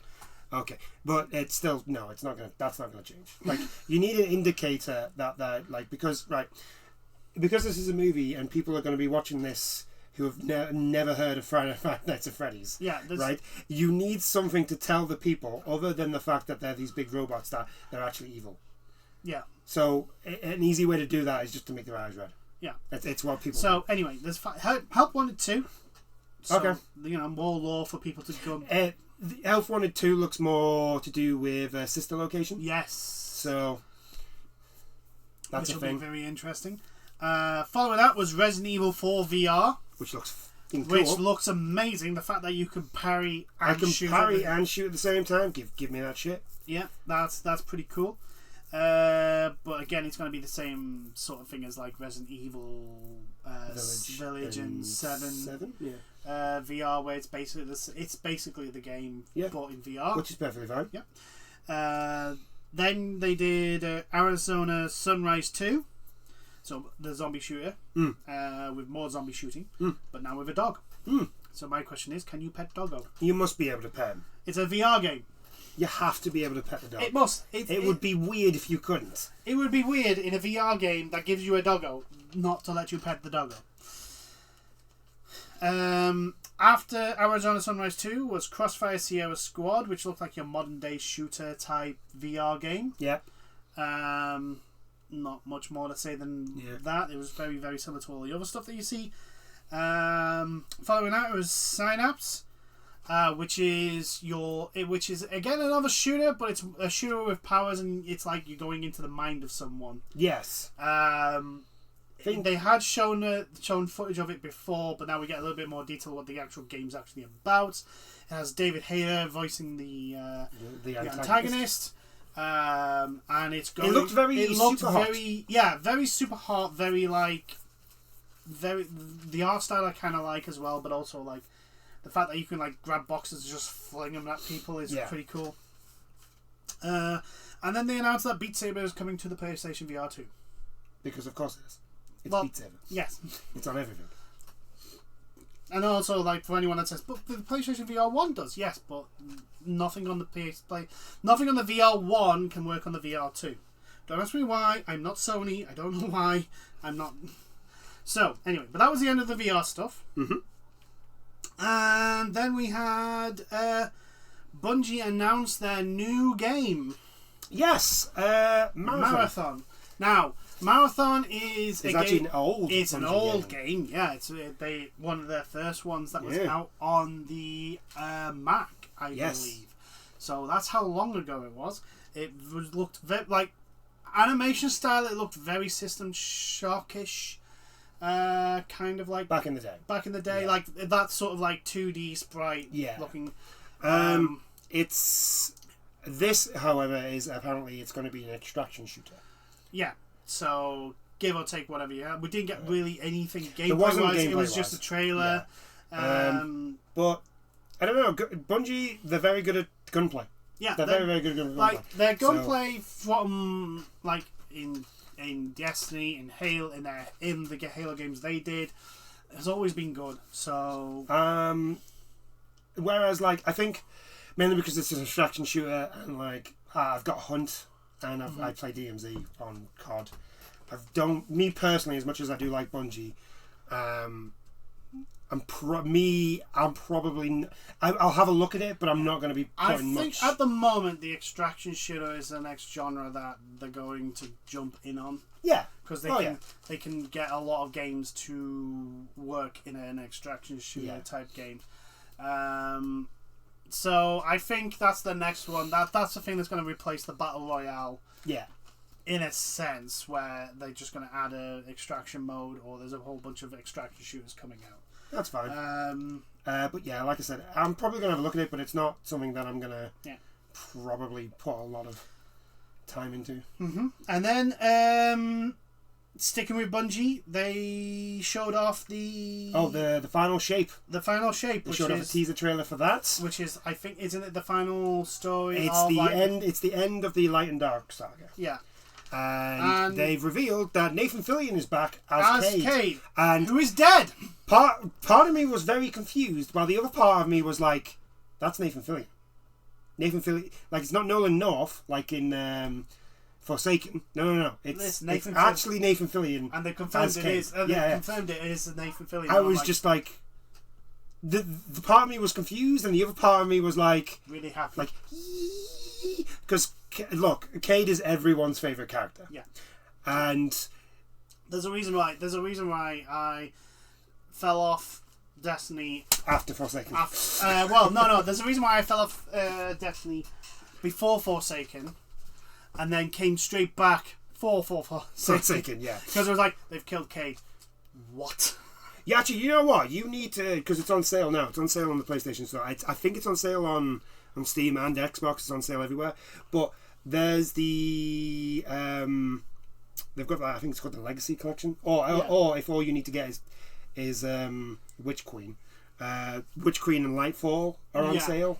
And I will run you through Witch Queen. Yeah. I will get you through that, because Witch Queen's amazing. So I will play Witch Queen again. I'll even, just for you. Yeah. I will use one of my other classes to do it. The Warlock. I'll either be the Warlock or I'll go with you and we'll be two Titans. Alright? Also known as easy mode. Also known as easy mode. I will get you through that stuff. If I'm honest, you know, the reason why I want you to do it is because I want people to do the dungeons with.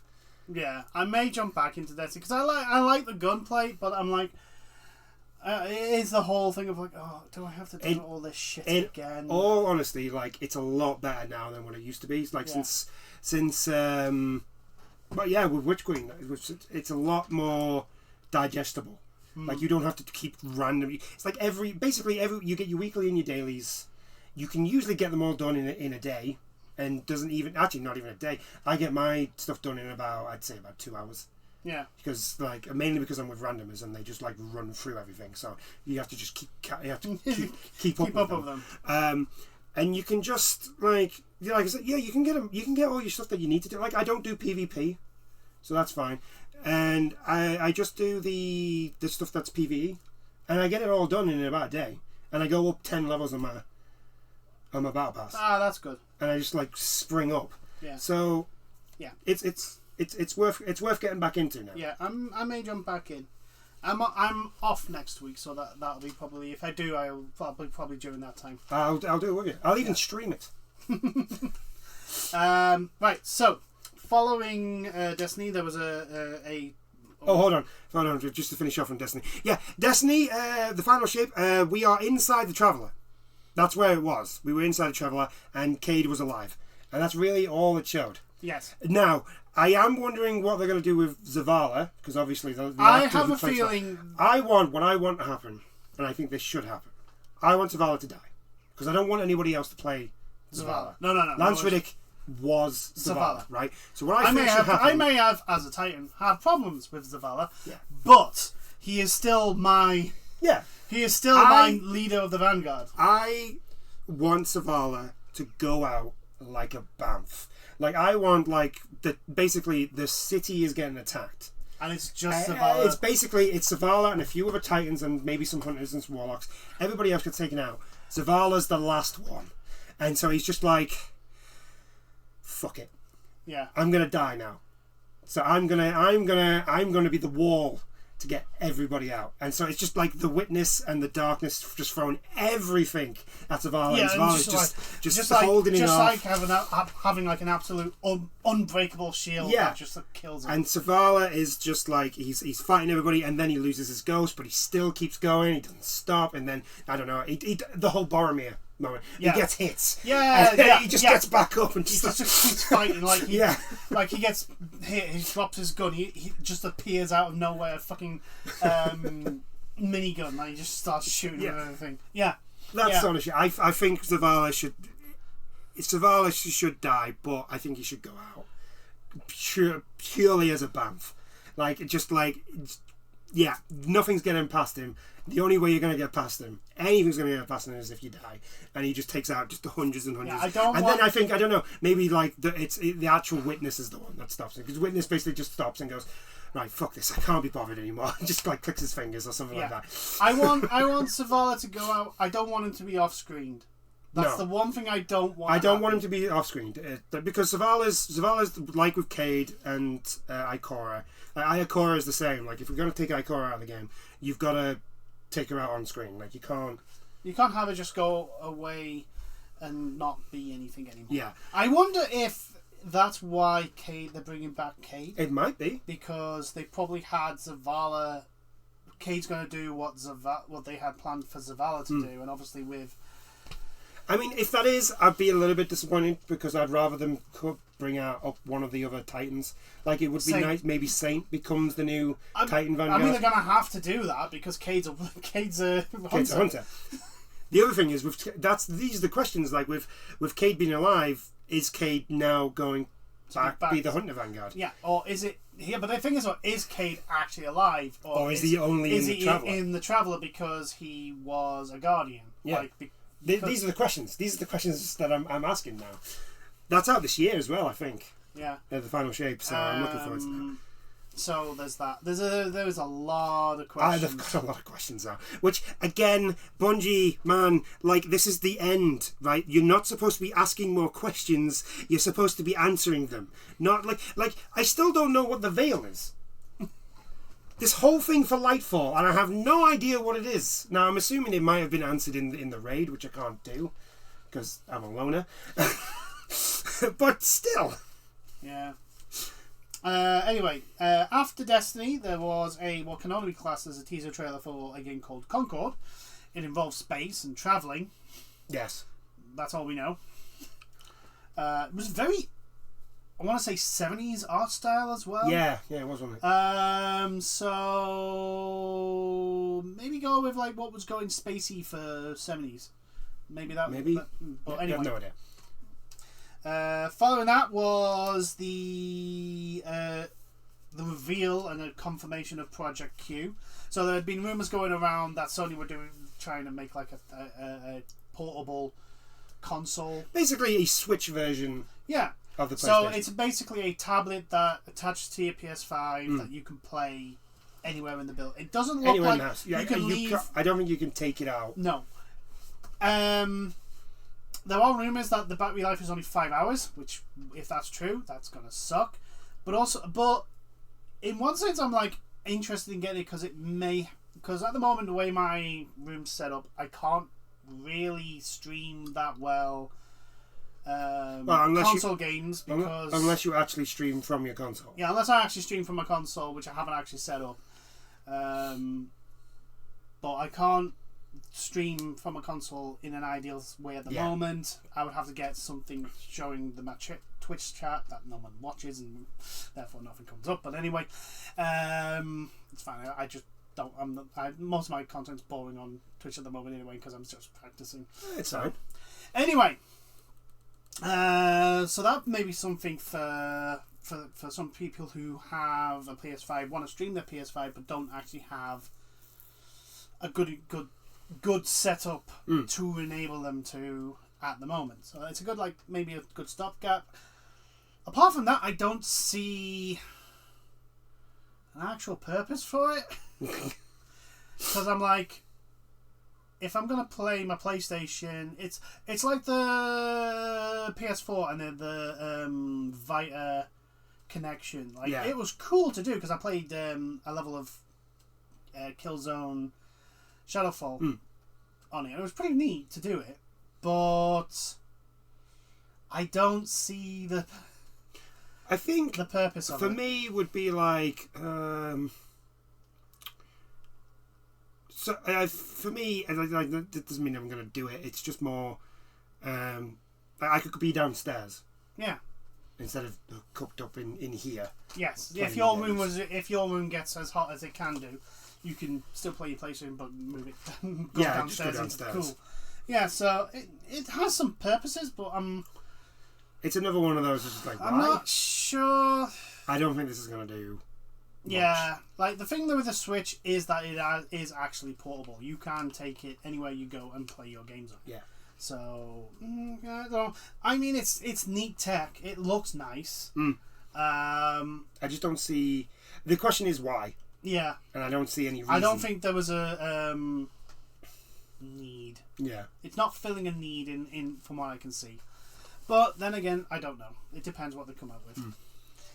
And then the main event, as we shall say, the game that everyone's looking forward to, where the naysayers now are trying to point out that it's the same city. To which I go, it's Manhattan. I'd be worried if they wasn't the same city. Yeah, it'd be a bit weird if Spider-Man wasn't. If the buildings don't look the same from the last game, I'd be asking questions. Yeah. It's Spider-Man 2. Spider-Man 2. So, first things first, obviously from what we've seen, it looks like they're going down the Venom storyline. Yes. Where Peter gets the symbiote suit. To which, he looks awesome. If this is co-op, I'm very happy to be Peter. It doesn't look like it's co-op. It's probably not going to be. It looks like you can switch between the characters. Yeah. It looks like you can switch between Miles and Peter, which is a cool mechanic. Yeah. I'm pretty sure games like Grand Theft Auto 5 do that. where you can switch between the different protagonists, which is pretty cool. What can I say? It looks like Spider-Man, but better. Yeah. The Venom abilities.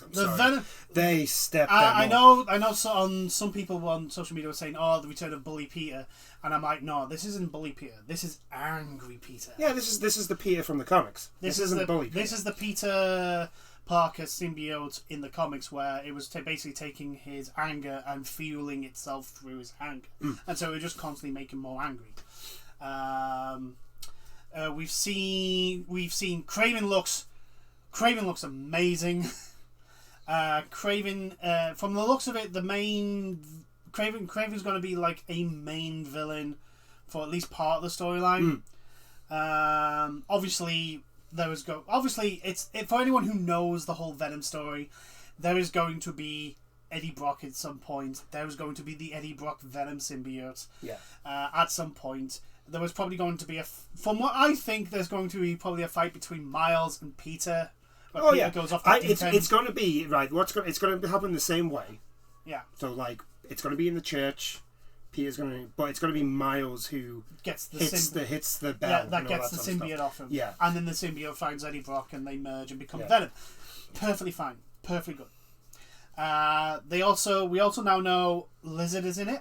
And Lizard looks cool. Lizard looks cool, and two, Lizard is a big boy. He's very big. He's a big boy. He's very big. Like that. It does lead to the question, because watching the gameplay, I was looking at it and I was like, what exactly did Kraven's guy have to actually catch Lizard? They didn't have anything. They just had a boat. No. Like, what were they going to do if they did actually catch him? What were they going to do? Where were they going to put him? I don't know. Could you imagine? Yeah, we're going to get these through customs. That seems to be a very large lizard type thing. Whole story for what the whole bit of Kraven's story is that he's gone tired of hunting the people in his area, so he goes to New York. He goes to Manhattan, which is very similar to the comics and the original animated series. Not the original, the 90s animated series. Kraven goes to Manhattan to hunt Spider-Man. But now it looks like he's also hunting from what I've seen in the pictures of that little bit. I think Black Cat was there. Taskmaster was there. Taskmaster was one of the images as well. And a whole bunch of others. That social media lass was one of them as well. Oh, if she's back, yeah, I do kind of hope she's back, because it was kind of fun going after her stuff. So that was quite funny. But yeah, it looks good. Like, Symbiote Spider-Man looks absolutely Symbiote Spider-Man looks like really fun to use. They've expanded on Miles's toolkit, which is great, but they've kept his like electric powers, which is fine. I love fighting. Like I said, I've said multiple times now, fighting as Miles is so fun because it's so different. Peter's moveset is mostly like at Spider-Man. range. It's Spider-Man at range, swinging around, batting, and using your tools, and now using your symbiote stuff.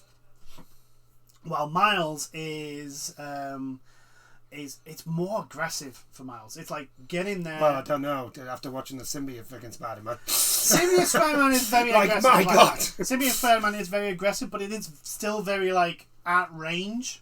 If you know what I mean. Like this, it's the symbiote throwing out and grabbing and then throwing them about stuff. Yeah. Miles is literally like his powers want you to get into the fight, build up your energy, and then unleash the electric forces. Yeah. And it is so fucking fun to use Miles' stuff. I like that they've clearly expanded the map, because it looks like you can go into Queens. Yeah, Queens looks like it's an actual place you can go to now, which is great. So you can so obviously there'll be a lot of people swinging underneath the bridge. Yes. As you do in the Spider-Man game, that lets you do it. Yeah. And once again, it looks like they're keeping everything that worked and was fun in the first game, which is great. So I am looking forward to it. Yeah. So, and that was pretty much it. I mean, even though we've not covered Spider-Man 2 so much, there was a long trailer, but if you've played the first game and Miles Morales as well, like, It's just more of that. It's more of that, but with extra stuff added on top of it. To be fair, the boat chase was very good. Boat chase was very good. It looked very fun. Yeah. I said again, like to be fair, if you can switch between Peter and Miles on the fly, oh, that would be pretty cool. It doesn't look like you can. No, it doesn't look well in what they showed in the gameplay. Yeah. Part that they showed doesn't look like you can. But we don't know yet.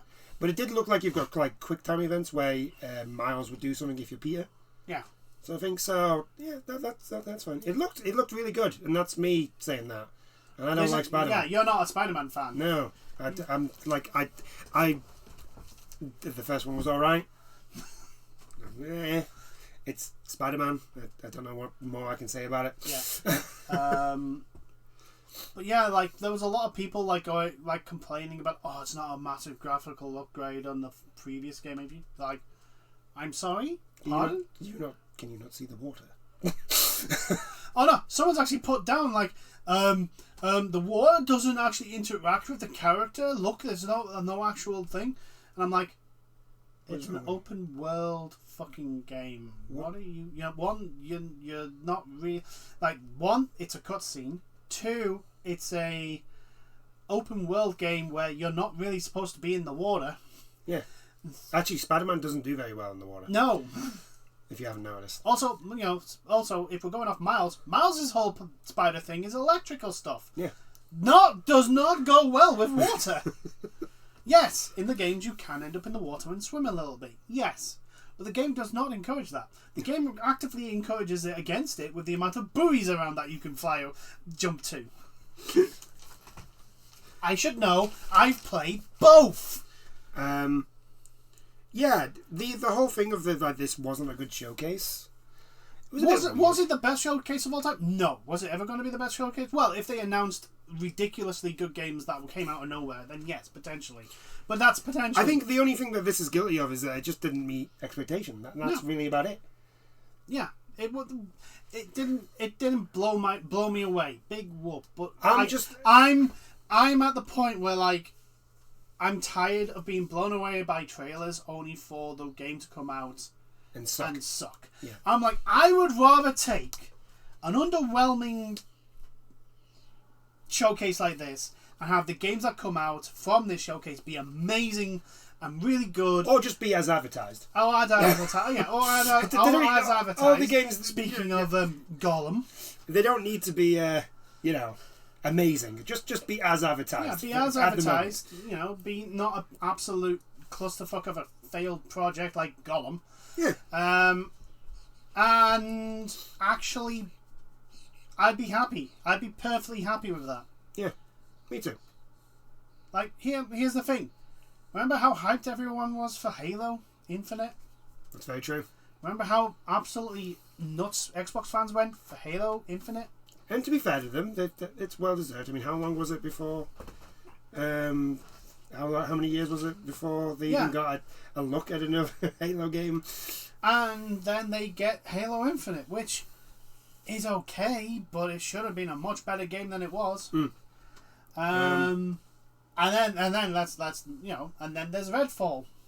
Exactly, yeah. And Cyberpunk.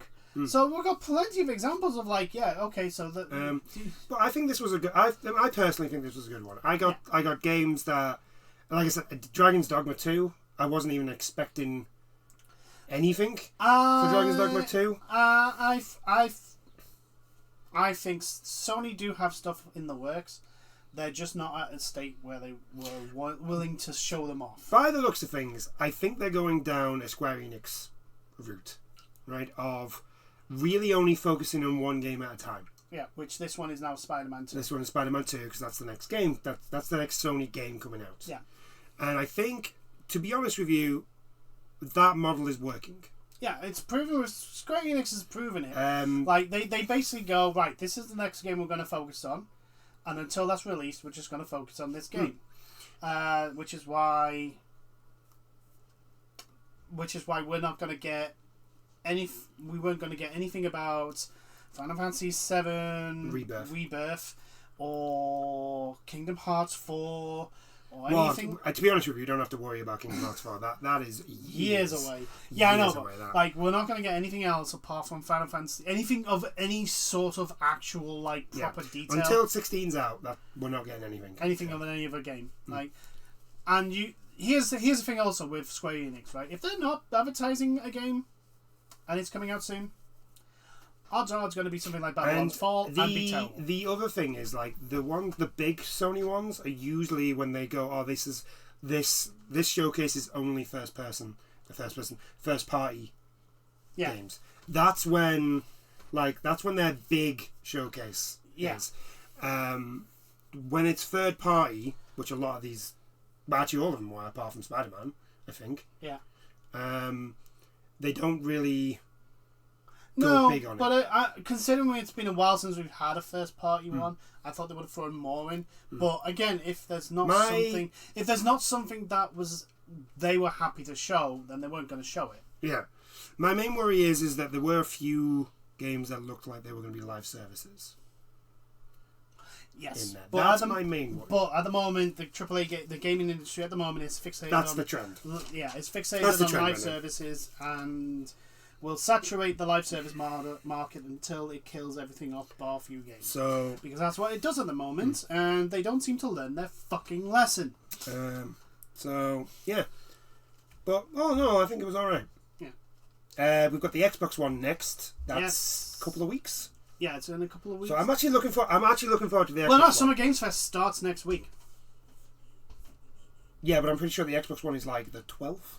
Yeah, maybe. I think. Because the Summer Game Fest is like 2-3 weeks or something like that. Yeah, it's something weird. So there will be plenty of stuff to talk about the next few weeks. Yeah, so I'm looking forward to the Xbox One because hopefully they've got stuff from those studios that they bought a while ago. Yeah. I'm hoping. And not just Bethesda. Other than that, like there also is, we know that there's going to be, because this is Xbox's big showcase. Well, so here's the thing: it's the Xbox and Starfield presentation, so half of it's going to be Starfield. Possibly. I'm thinking what it's going to be is because apparently they're two separate presentations. Yeah, so but they're going to be back to back. They're going to be Xbox. So there's the Xbox one, which might be an hour, like this Sony one. And then there's going to be probably the half an hour of I've got a feeling there's going to be half an hour of Xbox and a half an hour of Starfield. If that is the case, then I would probably, if I was a big Xbox fan, I personally would probably be a little bit disappointed in that. Yes. But at the same time, given the fact that like Xbox can't even pay for a win right now, just to get anything would be great. Would be good. Like, and then if we can actually see Starfield look good, because at the moment, for me personally, Starfield does not look good. This is the thing. It's like I'm worried that because it's Bethesda, I'm worried that it's just going to look like Fallout in space. Very professional. I'm worried that it's going to be Fallout in space, but nothing to make it interesting like they used to do with Fallout. Yeah. And that's my concern. Yeah. But we don't know. It could be. Starfield could turn out to be a genre-defining game. We don't know. I don't think it's going to be that. I'm just thinking like it could be actually like Bethesda back to maybe not their best, but to at least a good level. Oblivion/Skyrim levels. Yeah. Yeah. Well, we'll find out. But that is for another time. Yeah. I do hope you've enjoyed this chat. I think we'll end it there. Yeah. And we'll see you next time. Bye now. Toodles.